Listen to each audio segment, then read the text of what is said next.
Paragraph निकालिए, उंगली लगाइए और ध्यान से सुनिए और मन में रिपीट कीजिए। महात्मा गांधी ने कहा है, गाय करुणा की कविता है। इसकी सार्थकता गाय की आंखें देखकर ही समझ आ जाती है। यानी कि गाय भी ममता की मूर्ति है। जिस प्रकार की माँ में दूध पिला करके पालती पोसती है, वैसे ही गाय भी करुणा की कविता है, महात्मा गांधी ने कहा है। गाय की आंखें देखकर हम समझ जाते हैं कि कितनी करुणा भरी हुई है उसमें। गाय की अलस मंथर गति से तुलना करने योग्य कम वस्तुएं हैं। यानी अलस मंथर यानी धीरे धीरे गति से करने कम योग्य वस्तुएं हैं। तीव्र गति में सौंदर्य है, परंतु वह मंथर गति के सौंदर्य को नहीं पाता।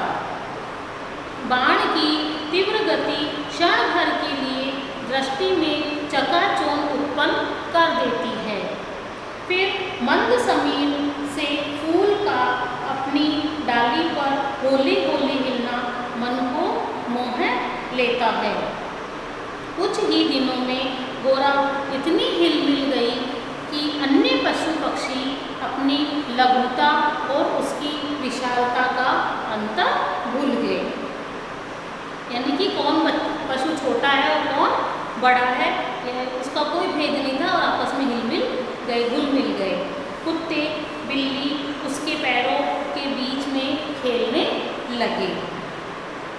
इसके गाय के पक्षी उसकी पीठ एवं माथे पर बैठकर आनंद उठाते। वह सभी को आवाज से नहीं, पैरों की आहट से भी पहचानने लगी। उसे समय का इतना अधिक बोध हो गया, यानी जान गई वो इतने समय में सबसे घुल मिल गई और बोध यानी ज्ञान हो गया, उसे जानकारी हो गई कि मोटर के फाटक में पहुँचते ही वह बाबा की ध्वनि से हमें पुकारने लगती। जैसे ही मतलब लेखिका आती, मोटर से नीचे उतरती और वो बाबा करके, और जिस प्रकार अपने बच्चे बोलते माँ आ गई, वैसे ही क्योंकि लेखिका उसे चारा पानी दिलाया करती थी, देती थी, तो वो अपना उससे भाव प्रकट करती थी बाबा की ध्वनि से। भोजन में देर हो जाने पर रंभा कर सारा घर सिर पर उठा लेती थी। थोड़ा सा देर होते ही बच्चे चिल्लाते ना कि माँ खाना दो, वैसे गाय बा करके चिल्लाने लगती। वह हमसे मानवीय स्नेह के समान ही निकटता चाहती थी। जिस प्रकार एक मनुष्य अपने बच्चों से प्रेम करता है, वैसे ही गाय भी मानवीय स्नेह चाहती थी लेखिका से। निकट जाने पर वह सहलाने के लिए गर्दन बढ़ा देती थी। गाय जब देखते हैं, जब गाय खड़ी होती तो उसकी गर्दन के नीचे इस तरह से प्यार से हाथ में वो और भी अपनी गर्दन इस तरह से ऊंची कर देगी और उसे अच्छा लगेगा। गाय का सानिध्य मिलना यानी कि बहुत बीमारियों से बीमारियों को दूर कर देना है। गाय का दूध बहुत पौष्टिक होता है। गाय का जब गोबर होता है वो भी बहुत काम आता है। गाय के बहुत सारे गुण हैं, आप अपनी मम्मी दादी से भी बैठ के कभी सुना करो। वो गाय बहुत लाभदायक पशु है।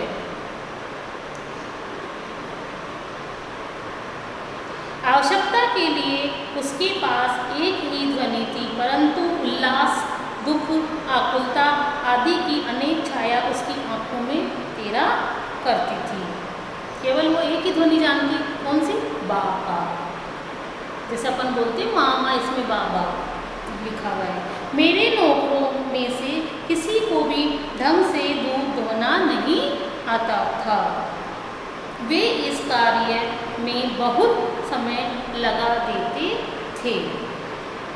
गोरा के दूध देने से पूर्व जो ग्वाला हमारे यहाँ दूध देता था, जब उसने इस कार्य को करने का आग्रह किया तो हमारी समस्या का समाधान हो गया। उसने कहा ये काम मैं कर लूँगा। तो अगले दिन से उसने गोरा का दूध दोहने का कार्य आरंभ कर दिया। अगला पेज बदलिए, पेज संख्या 18 पर लगाइए उंगली। 1 वर्ष के उपरांत गोरा एक सुंदर वत्स की माता बनी, यानी एक छोटे बछड़े को उसने जन्म दिया। वत्स अपने लाल रंग के कारण गेरू का पुतला सा जान पड़ता था। गेरू रंग आप देखते हो लाल लाल जैसा होता है, पहले तो होते गेरू रंग से नीचे आंगन पे मांडने भी बनाया करती थी, वैसा रंग होता है गेरू का, सुनहरी कलर जैसा। उसके माथे पर पान के आकार का श्वेत तिलक यानी सफ़ेद तिलक और चारों पैरों में खुरों के ऊपर सफ़ेद वलय ऐसे लगते थे। खुर नीचे जो पैर और गाय के 4 पैर होते हैं, नीचे जो काले काले से खुर बने हुए होते हैं, उसके ऊपर सफ़ेद वलय चिन्ह लगे हुए जैसे अलग रंग से, है ना, तो वो उसे बोलते हैं वलय चिन्ह को। तो मानो गेरू की बनी वत्स मूर्ति को चांदी के आभूषणों से अलंकृत कर दिया गया हो। चांदी जैसे लग रहा था, ऐसा लग रहा था नीचे सफ़ेद सफ़ेद जो चिन्ह बने हुए थे वो ऊपर तो वो सोने की जैसे लग रही थी और नीचे वो चांदी जैसे लग रहे थे उसके वो चिन्ह जो सफ़ेद रंग के खुरों के ऊपर थे, वो अलंकृत है ना, सजा देना सुंदर तरीके से। जब जिस प्रकार स्त्री आभूषणों से सुंदर लगती है सजने के पहनने के बाद में, वैसे ही गाय के भी इस तरह से अलंकृत किया था प्रकृति ने, ईश्वर ने, कि ऊपर से तो वो गेरू रंग की थी और नीचे से सफ़ेद थे, तो ऐसे लग रहा था कि सुंदर सजा के भेजा है भगवान ने। बछड़े का नाम रखा लालमणि। माता पुत्र दोनों निकट रहने पर हिम राशि और जलते अंगारों का स्मरण कराते थे। गोरा प्रतिदिन 12 सेर दूध देती थी, 12 सेर। अतः लालमणि के दूध पीने के बाद इतना अधिक दूध बचता था कि घर के अन्य पालतू कुत्ते बिल्ली तक को दूध मिलता था। उसका बच्चा दूध पी लेता था, उसके बाद में भी उसके दूध इतना बचता था कि घर के पालतू जो पशु थे वो भी दूध पी लेते थे, वो भी दाब जाते पी के, उनका भी पेट बढ़ जाता।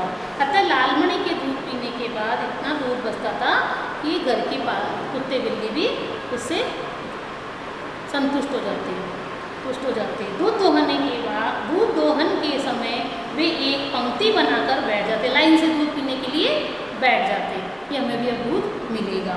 महादेव उनके लिए निश्चित किए गए पात्रों में, पात्र में बर्तन में नाप कर दूध डाल देता, जिसे पीने के उपरांत वे अपने अपने स्वरों में कृतज्ञता ज्ञापन सा करते हुए गोरा के चारों तरफ उछलने कूदने लगते, यानी कि धन्यवाद देते कि हमें गाय ने दूध दिया और हमने दूध पिया है, और अपने अपने स्वर में धन्यवाद प्रकट करते, कृतज्ञता ज्ञापन सा, यानी कि खेल कूद को करके और ऐसा प्रकट करते थे कि हमें बहुत अच्छा लगा दूध पिया, आपको धन्यवाद गाय माता को। पर अब समस्या थी तो दुग्ध दोहन की, यानी दूध कौन दुए, गाय का दूध दूना पड़ता है ना, तो कौन दुए। घर के नौकरों को दूध दोहना नहीं आता था और जिनको थोड़ा बहुत ज्ञान था वे घंटों लगा देते थे। गोरा के पहले जो ग्वाला हमारे यहाँ दूध देता था उसको बुलाकर हमने इस समस्या का समाधान पा लिया। पीछे पाठ के पिछले पन्ने पर भी यही बताया गया ना कि उसके ग्वाले ने दूध दूहने के लिए स्वीकार कर लिया कि हमें दूध दूंगा, तो उसे बुलाया और उन्होंने अपनी समस्या का समाधान कर लिया। क्योंकि जो नौकर थे घर पे उनको दूध दोहना कम आता था, तो वो बहुत टाइम लगाते, घंटों लगा देते थे, तो उस ग्वाले ने दूध दूहना स्वीकार कर लिया और इससे समस्या लेखिका को इसकी समस्या का समाधान मिल गया। ठीक है बच्चों, आज हम इतना ही पढ़ते हैं, बाकी का अगले दिन।